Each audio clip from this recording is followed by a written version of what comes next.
we often say, students need to sort of get real world context. So we kind of teach them mathematics and then we stick it into context, almost as if the context comes later. But actually, mathematics is all around us in context. So if we can use sort of tangible ideas like length and mass early on with students and help them get an understanding of number as being not just discrete in the sense of the counting, then I think we've got a really good way of building that deep kind of conceptual understanding that we're aiming for.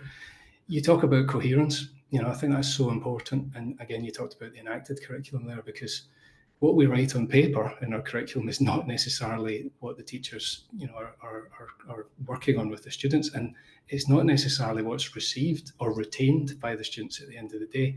And we talk about coherence, and I think the point I want to make about coherence is that as educators, we might look at a curriculum and think, wow, look at that great logical sequence. That looks fantastic.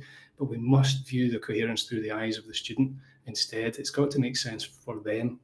But yeah, no, I think it's really interesting because the more we sort of explore this, I mean, as if it wasn't already apparent, the amount of thought that needs to go into the provision of a really high quality mathematics experience for pupils.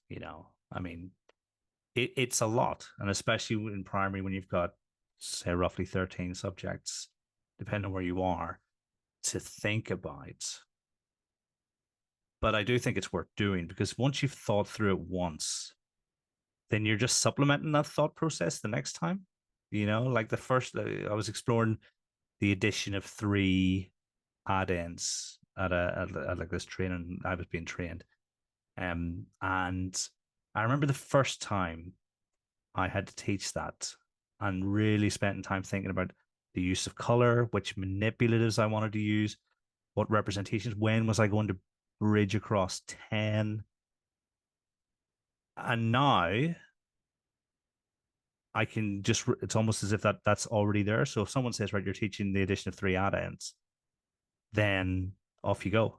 I could do it instantly, and and all of that thinking would still be there. It's almost like it's not a residue. It's strong. It's stronger than that. It's like a part of me.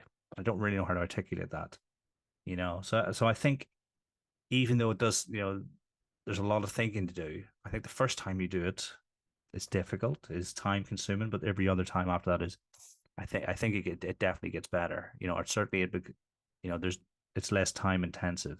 I think that's lovely the way you phrased that there. Just whatever sort of knowledge you've managed to sort of internalize through putting the time in there, describing it as just part of you. And I think that is probably a really good description for a lot of learning in different senses. If you invest time really thinking hard about some task or whichever element of maths you're maybe going to be teaching, then you've created something in yourself in the way that you approach that.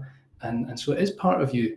But what's so nice, and I think you kind of said it already anyway, was that not only does teaching that particular bit of maths come maybe more easily to you next time it comes around, but it's transferable too. So the time and effort that you put into planning lessons on various different topics, what you gain from that experience makes it easier to plan lessons on other topics further down the line.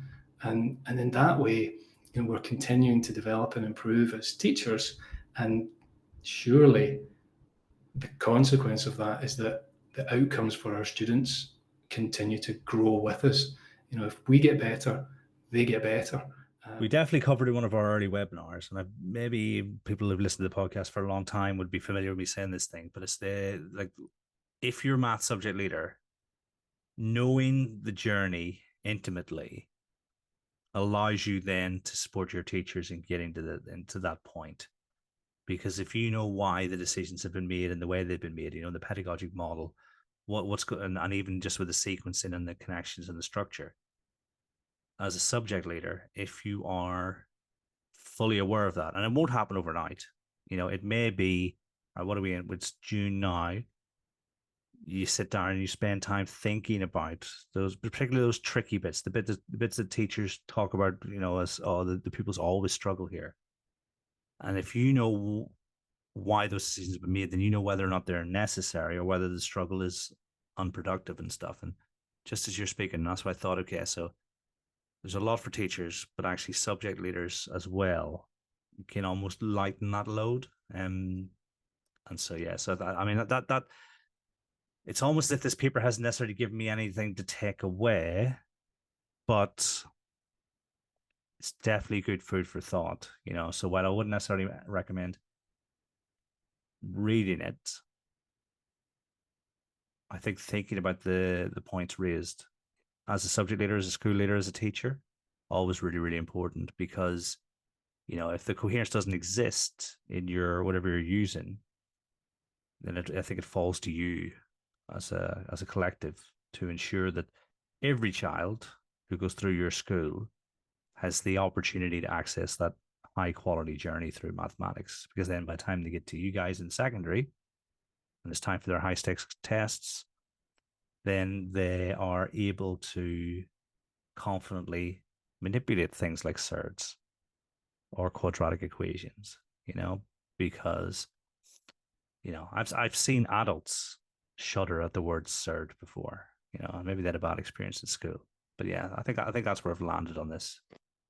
If people are thinking about changing their curriculum,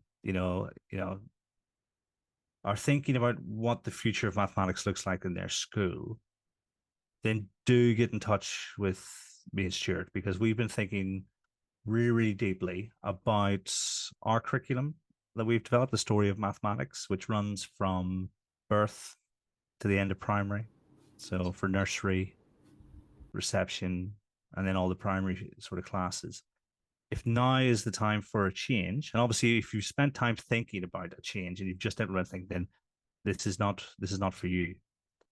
But if now is the time, then do get in touch, because what we try to do is take the evidence base on terms of how we learn, how pupils learn, pedagogical approaches, the knowledge, different types of knowledge that teachers need, and trying to put them somewhere that can make the enacted curriculum and the lived curriculum really, really powerful in the way that the authors of this paper perhaps hope.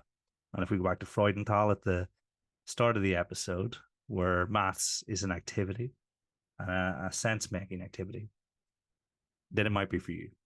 But like I say, if you've just installed something, now is not the time to change it.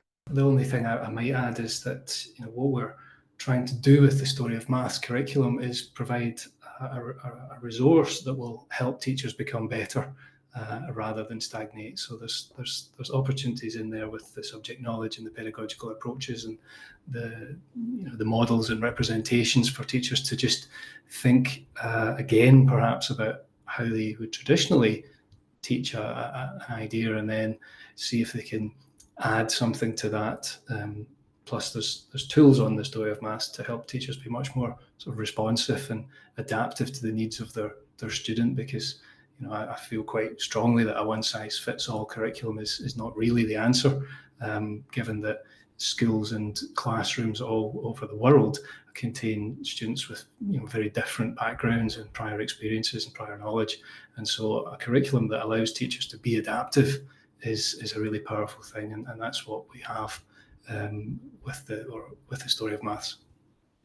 Yeah, and because the TDaPE community is global, I think probably got listeners in all of the UN recognized countries and beyond. And so we've intentionally made the Story of Maths national curriculum agnostic.